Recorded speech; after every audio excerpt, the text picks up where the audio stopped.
Bienvenue sur ma chaîne, je suis content de vous retrouver. Aujourd'hui, on va parler de la WWDC qui se tiendra à partir du 5 juin prochain. Et j'ai envie de vous raconter qu'est-ce qui va se passer. J'espère que vous allez bien et on va commencer ça tout de suite.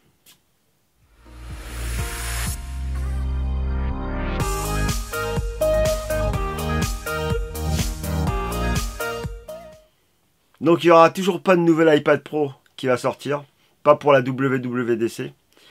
Mais peut-être en septembre. Apparemment le prochain iPad Pro aurait un écran OLED. Ce serait excellent. Parce que ça apporterait une image vraiment meilleure. Et probablement aussi une économie d'énergie.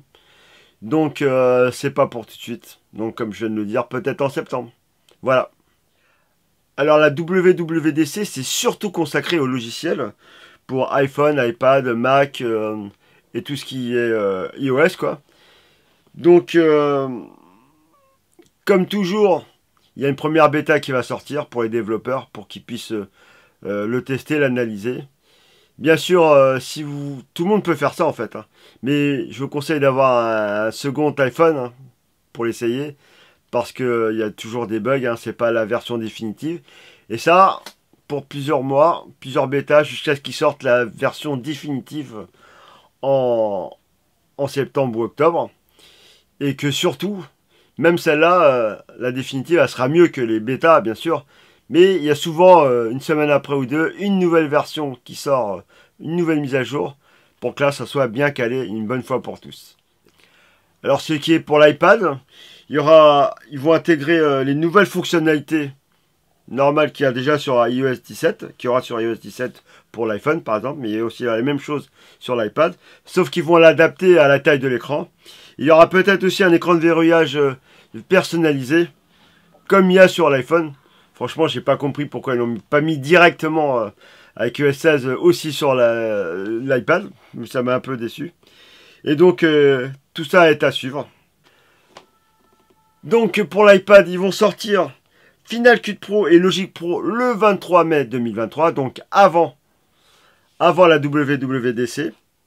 Ça montre la volonté de l'iPad de se rapprocher des Mac, d'une utilisation comme un ordinateur. Et on ne sait pas combien exactement le prix. J'ai vu des infos, mais elles n'ont pas l'air claires, donc je ne vais pas les dire, je ne suis pas sûr que ça soit ça.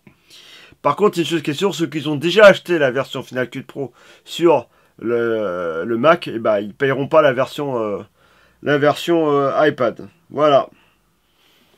Un truc aussi qu'on parle beaucoup, qui risque d'être annoncé à la WWDC de 2023, c'est les lunettes de réalité virtuelle de chez Apple. Donc il y aura un produit qui s'appellera Apple Reality, ou peut-être un autre nom parce que c'est des rumeurs. Ce ne sera pas pour tout le monde. Apparemment ça devrait remplacer un ordinateur, que ça soit plutôt virtuel dans l'écran, des touches qui apparaîtraient sur le bureau, quelque chose comme ça. Par contre, ce ne sera pas pour tout le monde. Ça risque de coûter une blinde. Apparemment, ce serait 3000 €. Donc, c'est une première version pour que tout le monde puisse essayer. Les développeurs, ceux qui ont de l'argent, quoi, ou les entreprises. Et après, peut-être qu'il y aura une version l'année prochaine ou quelque chose comme ça qui coûterait moins cher pour tout le monde. Mais bon, on sait qu'est-ce que ça veut dire quand on veut dire moins cher hein, chez Apple. Hein. On se comprend. Donc le système d'exploitation va s'appeler XROS ou ROS ou RealityOS, je ne sais pas. Moi j'étais dubitatif sur l'utilisation de cette chose-là, mais pourquoi pas? Peut-être ça peut être intéressant au lieu d'avoir du matériel physique avec des trucs, un clavier, tout ça, tout dans les lunettes, tout est tactile ou tout est, enfin c'est pas tactile, je sais pas comment dire en fait. Hein. Mais c'est virtuel. Hein. Donc peut-être que c'est intéressant, peut-être que ça va être un flop. Bon, j'attends de voir ce qui va se passer.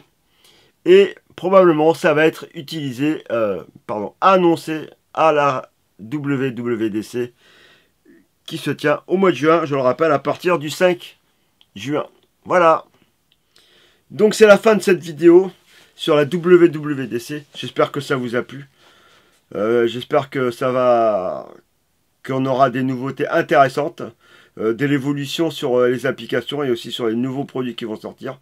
Donc rendez-vous le 5 juin pour la WWDC 2023. S'il vous plaît, abonnez-vous. N'hésitez pas à les pouces en l'air. Et je vous dis à très bientôt. Merci, au revoir.